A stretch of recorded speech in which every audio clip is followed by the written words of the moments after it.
طلاق دے دیتا ہوں، مگر وہ بھی لوگ بڑے باہمیت تھے، اللہ نے انہیں خودداری دی تھی، انہوں نے کہ نہیں آپ ہمیں بازار کا راستہ بتا دیں، ہم نہیں احسان لیں گے، تو اللہ نے سب نیکیاں ان کی بتائیں۔ تو کہا جو ہجرت کرے گا نا وہ یہ نہ سمجھے، سورہ عنکبوت میں اللہ نے کہا تم دیکھتے نہیں کہ یہ جانور جائیں، یہ بوتے ہیں، کاٹتے ہیں، کہیں جمع کرتے ہیں دانا، صبح کو بھوکے نکلتے ہیں، ان کو میں رزق نہیں دیتا، تو جو میرے راستے میں ہجرت کریں گے دین کی خاطر، میں کیوں بھوکا مرنے دوں گا انہیں؟ صرف ذرا امتحان ہے، دلیری کرو، نکلو، عزت بھی ملے گی اور ٹھکانہ بھی ملے گا۔ اور جو لوگ اللہ کی راہ میں فرمایا نکلے،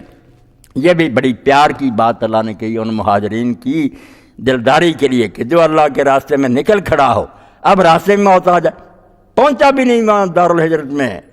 دارالاسلام میں نہیں گیا، یہاں سے نکلا وہیں مر گیا، پتہ نہیں ایک قدم ہی چلا، اب اس کو بھی بشارت دینی چاہیے۔ کئی لوگ جا رہے ہیں حج پر، کوئی ضروری کہ حج کر سکے، کئی لوگ بیچارے حادثے کا شکار ہو جاتے ہیں، حج کے دن سے پہلے ہی خبریں آ جاتی ہیں کہ مارے گئے بیچارے، فوت ہو جاتے، مگر اللہ نے کیسی تسلی دی کہ مومن کی نیت اس کے عمل سے بہتر، کام ہو نہ ہو یہ تو میری تقدیر ہے،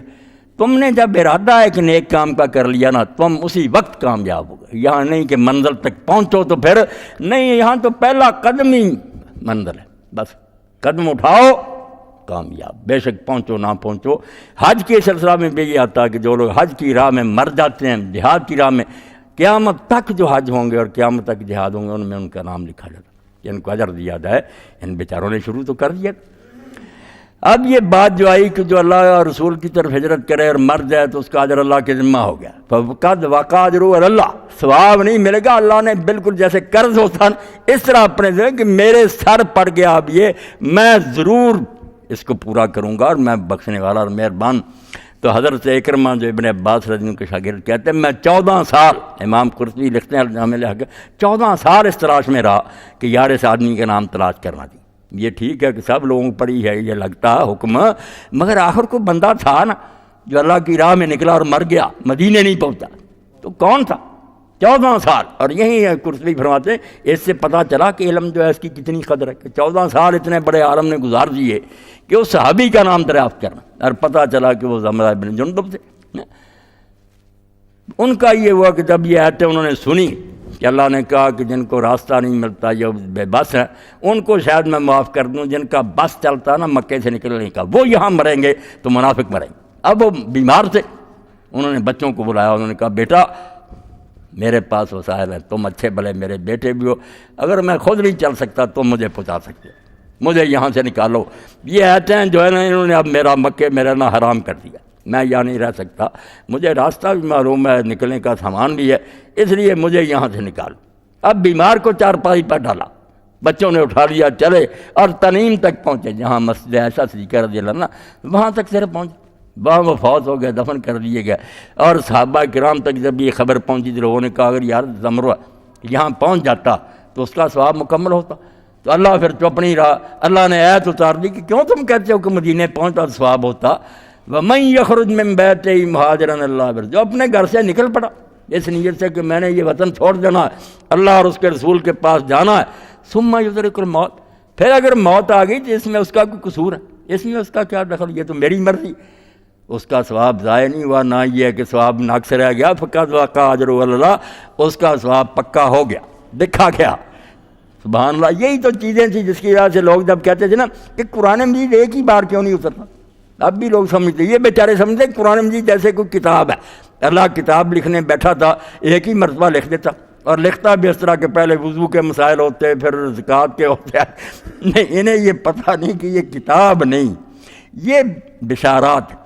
تحریک کی رہنمائی ہے۔ اللہ تعالیٰ نے رسول کو ایک کام کا کہا کہ شروع کرو، اس میں کہیں تکلیفیں آ رہی تھیں، کہیں خوشی کے مراحل آ رہے تھے، ہر موقع پر مناسب وہاں سے ٹکڑا اترتا جس سے لوگوں کو جو مومن ہوتے تھے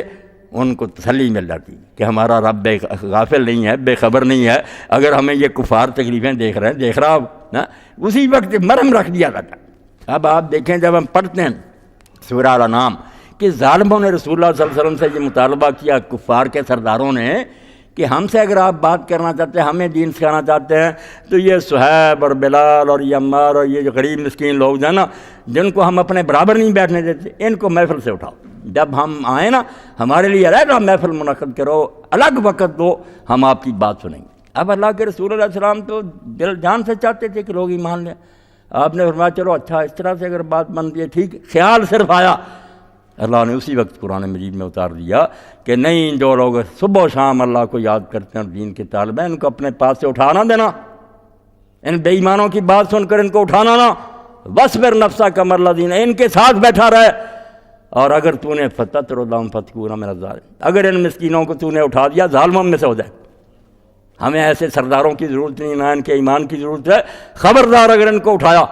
اور ساتھ اللہ نے کہا تو نے کوئی ان کا حساب دینا کافروں کا، اگر نہیں ایمان لاتے ہم ان سے نپٹیں گے، تو اپنا کام کر، مانتے ہیں مانے، نہیں مانتے تو اتنی منت سواز کی ان درویشوں کو نہ نکال۔ بلکہ وہاں الفاظ آئے کہ جب یہ تیرے پاس آئے ان کی تسلی کے لیے، ورنہ وہ بیچارے سنتے کہ یار حضور نے بھی ارادہ کر لیا کہ ان مسکینوں کو اٹھا دو، کیا بنتی ان، کیا گزرتی ان کے دلوں پر۔ اور اگر صرف اتنا ہی آتا کہ نہ اٹھاؤ، اس سے بھی کوئی بات نہیں کہ چلو اچھا اللہ نے بیٹھنے کی اجازت دی، مگر وہاں تو حکم آیا کہ جب وہ آئیں تیرے پاس تو ان کو سلام کہے، وہ نہ کہیں سلام، تو ان کو سلام کہے۔ اللہ کی طرف سے حکم آیا کہ تو سلام کہے ان کو، والسلام علیکم، یعنی اتنی قدر منزل بڑھائی۔ اب یہ آیات جب صہیب نے سنی ہوں گی، بلال نے رضی اللہ تعالیٰ عنہ، کتنی خوشی ہوئی ہوگی کہ مال کے عرش کو اتنی فکر ہے ہماری کہ یہ لوگ بیچارے اگر دین کے لیے کوئلوں پر لیٹ رہے ہیں تو وہ دیکھ رہا ہے سارا۔ اور یہی چیز جو ہے اہل ایمان کو حق پر مستقیم رکھتی ہے، ورنہ جو تکلیفیں اس راہ میں آتے ہیں تو کانٹوں بڑی راہ نا۔ یہ تو اللہ بھی کہتا ہے سورہ مزمل میں، کیسے خود حضور سے کہہ دیا انا سنلقی علیک قولا ثقیلا، ہم بڑی بھاری اور بوجھل بات ہے جو اتار رہے ہیں۔ یہ کوئی آسان نہیں بات ہے، بڑا مشکل کام ہے جو آپ کے ذمہ لگا رہا ہے، بڑا مشکل، پہاڑ لرزنا ہے سے حضور کرتے۔ اور صحابہ کرام بیچارے جن کا حال یہ تھا کہ آپ خباب رضی اللہ عنہ کو دیکھتے ہیں کہ حضرت عمر رضی اللہ عنہ کا زمانہ تھا، ہوا سے کپڑا اٹھ گیا، ان کی پشت ننگی ہوگی۔ حضرت عمر رضی اللہ عنہ نے دیکھا کہ وہاں کوئی گوشت ہی نہیں تھا، اوپر جلد کوئی نہیں تھی، چربی تھی۔ آپ نے پوچھا خباب یہ کیا ہے؟ انہوں نے کہا حضور اس زمانے کی یاد کر رہا، جب لوگ کوئلے جو گرم کر کے نا وہ بچھا دیتے تھے، مجھے ننگا کر کے وہ لٹا دیتے تھے، اوپر پتھر رکھ دیتے تھے، میری چربی ان کوئلوں کو ٹھنڈا کرتی تھی، اسی زمانہ کا کھال نہیں آئی اوپر۔ اب اللہ تعالیٰ یہ سب کچھ دیکھتا، اگر وہ بشارتیں نہ اتارتا، صرف ایک مرتبہ کتاب بھیجتا جاؤ نماز روزے کرو، تو بیچاروں کو کس طرح یہ تسلیاں ملتی۔ ظالم جو ظلم کرتے تھے ان کے بارے میں اللہ اتارتا تھا کہ اگر تم کر رہے تو میں دیکھ رہا ہوں، نپٹ لوں گا تم سے۔ ان کو تنبیہ آتی تھی، اہل ایمان کے لیے خوشخبری آتی۔ اسی لیے قرآن مجید میں آپ دیکھتے ہیں تکرار ہے، مضمون دہرایا جاتا ہے۔ یہ کوئی کتاب ہوتی دوسری کتابوں کی طرف تب ہوتا نا کہ ایک جگہ وضو کے مسئلے لکھ دو، یہ تو جیسے جیسے موقع آتا تھا عین وقت کی ضرورت کے مطابق اللہ حکم بھی اتارتا تھا، خوشخبریاں بھی دیتا تھا، وعدے بھی کرتا تھا۔ تو ہجرت والوں کو کہا کہ جو لوگ اللہ کی راہ میں نکل کھڑے ہوئے اور انہیں راستے میں موت آ گئی، ان کا ثواب اللہ کے ذمہ لازم ہو گیا۔ یہ زمرہ بن جندب رضی اللہ، باقی پھر وعدہ تو سب کے لیے نا۔ اس نے کہا کہ میں مکہ میں اب نہیں رہوں گا، چار پائی پر ہی مجھے اٹھا لو۔ اور اسی طرح حضور صلی اللہ علیہ وسلم کے پھوپھی ذات تھے، حضرت معاویہ رضی اللہ عنہ کی بہن فارعہ ان کے گھر میں تھی، وہ بھی نابینے تھے، ابو احمد شاعر بھی تھے۔ انہوں نے جب سنا کہ ہجرت کا اللہ حکم دیتا، بیچاروں نے کہا چھوڑ دو۔ اب علماء لکھتے ہیں کہ بیوی نے بڑی محبت تھی، فارعہ نے راستہ روکا، اس نے کہا ابو احمد تم نابینے ہو، میرے ساتھ اتنا پیر کہاں جا رہا؟ تو ابو احمد نے کہا فارعہ اللہ جانتا کہ میرے دل میں تیری جو محبت ہے وہ بہت زیادہ، مگر کیا کروں، اب ٹائی پڑ گئی ہے کہ تیری اور بچوں کی محبت لے کر بیٹھا رہوں، یا اللہ کے دین کے لیے مکہ چھوڑ کر رسول اللہ کے پاس چلا۔ معاملہ تو رسول اللہ کا سامنے آ گیا، اب اگر میں تجھے ترجیح دوں، حضور کی محبت کو چھوڑ دوں، میرے پلے کیا رہے گا، کیسے نجات ہوگی میری؟ اس لیے راستہ چھوڑ دے، میں جس طرح بھی ہوگا وہاں پہنچوں۔ تو اللہ یہی کہتا ہے کہ اہل ایمان جو قرآن کو اللہ کی کتاب کہتے ہیں، جس علاقے میرے یاد وہاں چلوائیں، ایسی تحریک برپا کریں، کوششیں کریں پرامن طریقہ سے کہ یہ آئے تو صحیح، یہ سامنے ہو مشن، دن رات اس کے لیے کھپیں تو صحیح۔ اور اگر وہاں نہیں کر سکتے تو غیرت کریں، کسی ایسے علاقہ میں چلے جائیں جہاں اللہ کا دین جاری ہو۔ یہ بالکل بے اہمیت اور بے غیرتی ہے کہ اللہ کی کتاب ماننا اور کسی ملک میں اس کے خلاف قانون چلتے وہاں آرام سے ملازمتیں کرو، کاروبار کرو، روٹی کماؤ۔ یہ اللہ نے کہا جو مکے میں کرتے رہے، جب جانے فرشتوں نے کبھی پوچھا کہ کون سی ایمانی حالت تھی تمہاری، جس کتاب کو مانتے تو اس کا حکم چلتا ہی، کہنے لگے بے باستے کہا، بے باستے تو زمین تنگ تھی، ساری زمین پڑی تھی، نکل جاتے کہ اگر یہاں مرے ہو تو فماوا ہم جہنم، اب تمہارا ٹھکانہ دوزخ ہے اور وہ بدترین جگہ۔ یہ ہے وہ منزل جہاں تک دین ہمیں لے جانا چاہتا۔ یہ ریاض صاحب بھی کہہ رہے ہیں تبلیغی بھائیوں کی کوشش کی ہم بے قدری نہیں کرتے، مگر مصیبت یہ وہ آخری منزل کی طرف توجہ ہی نہیں دلاتے کہ یہ پہلا قدم ہے، جانا ادھر کو ہے، اسلام کا غلبہ،